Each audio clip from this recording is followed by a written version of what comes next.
Hello friends, स्वागत है आपका वीएस एजुकेशन चैनल पर। तो फ्रेंड, जैसा कि आप स्क्रीन पर देख रहे हैं कि रविशंकर गौतम जी के द्वारा यहाँ पर एक क्वेश्चन पूछा गया है। मैं पहले क्वेश्चन को पढ़ के बता देता हूँ।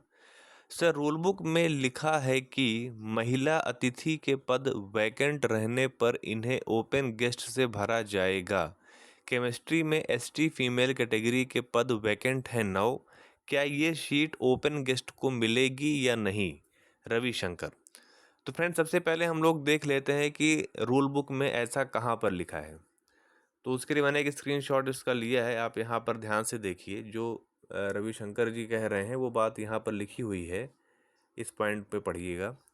महिला अतिथि के पद रिक्त रहने पर प्रथमतः ओपन अतिथि से पूर्ति की जाएगी। तदुपरांत ओपन अतिथि से भी पूर्ति नहीं होने पर महिला अतिथि के शेष रिक्त पदों को उस प्रवर्ग में गैर अतिथि महिला पात्रताधारी अभ्यर्थियों से भरा जाएगा तथा अतिथि प्रवर्ग के ओपन श्रेणी के पदों की पूर्ति नहीं होने पर ये पद ओपन गैर अतिथि से भरे जाएंगे।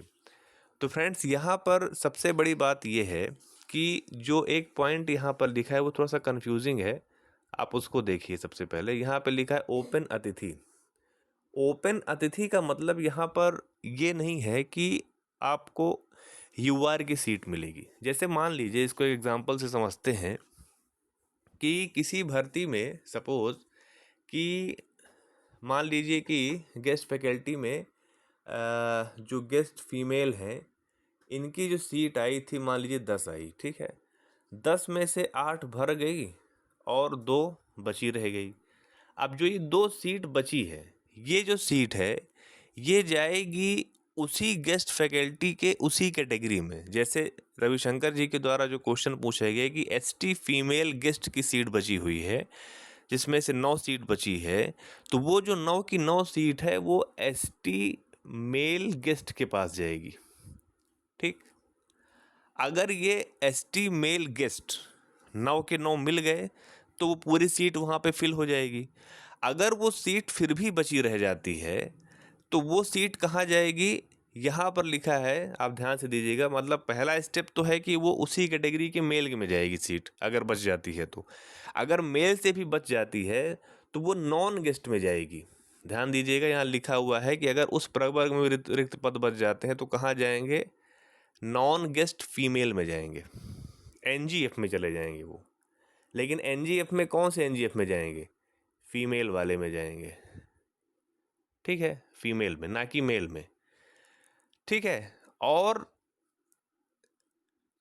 अगर वहां पर भी फीमेल से भी अगर पूर्ति नहीं हो पा रही है, मतलब एनजीएफ में फीमेल कैंडिडेट्स अगर नहीं अवेलेबल हैं, तो फिर वो कहाँ चली जाएगी?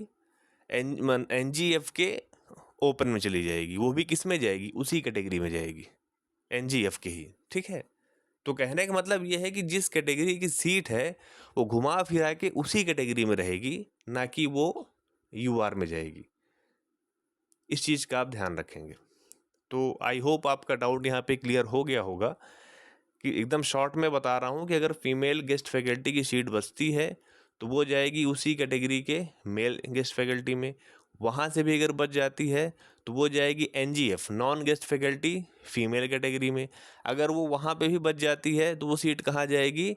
Non guest faculty male category में, उसी कैटेगरी के। अगर एसटी है तो एसटी में ही जाएगी। यहाँ पे ये चीज़ मेंशन नहीं, ओपन लिख दिया गया, इससे थोड़ा सा कन्फ्यूजन हो रही है। ओपन का मतलब ये होता है कि उस कैटेगरी के मेल कैंडिडेट्स की बात हो रही, ओपन का मतलब ये है। ठीक है। तो यही इसमें आपका डाउट था, मेरे हिसाब से वो क्लियर हो गया होगा। और अगर आपको वीडियो अच्छा लगा तो आप उसे लाइक कीजिए, अपने फ्रेंड सर्कल में शेयर कीजिए, और अगर चैनल पर पहली बार आ रहे हैं तो आप चैनल को सब्सक्राइब कर लीजिए। Thank you.